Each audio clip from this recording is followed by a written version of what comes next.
Do you know why ghosts don't tell lies? Because you can see right through them. Now that we've set the spooky mood, let's dive into the origin of Halloween. Picture a time shrouded in mystery, a time when the veil between the living and the dead was said to be at its thinnest.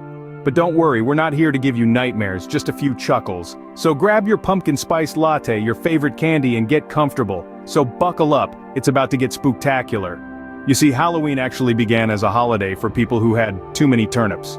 Yep, you heard that right. It all started thousands of years ago with the ancient Celtic festival of Samhain. Now the Celts were a practical bunch. They knew that when winter came, the ghosts of the deceased would return to cause havoc and ruin their crops.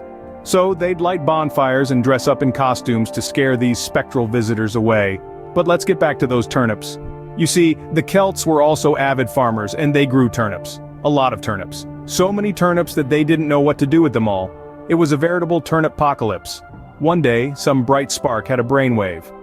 Why not carve faces into these surplus turnips, stick a candle inside and use them to scare off the ghosts?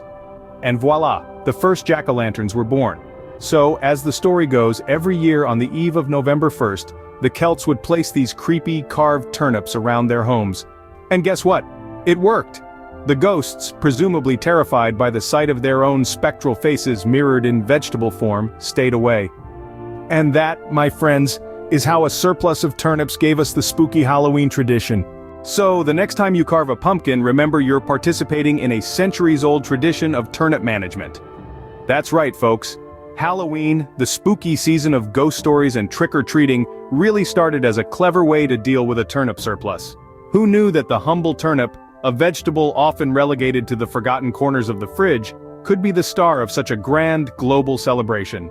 Imagine the scene. Ancient people surrounded by mountains of turnips scratching their heads and thinking, what do we do with all these?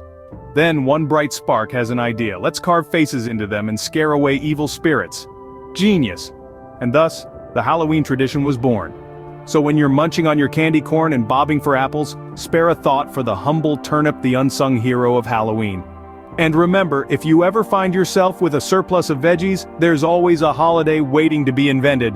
And that's the real story of Halloween. Or at least, it's a version that makes dealing with surplus turnips a lot more fun.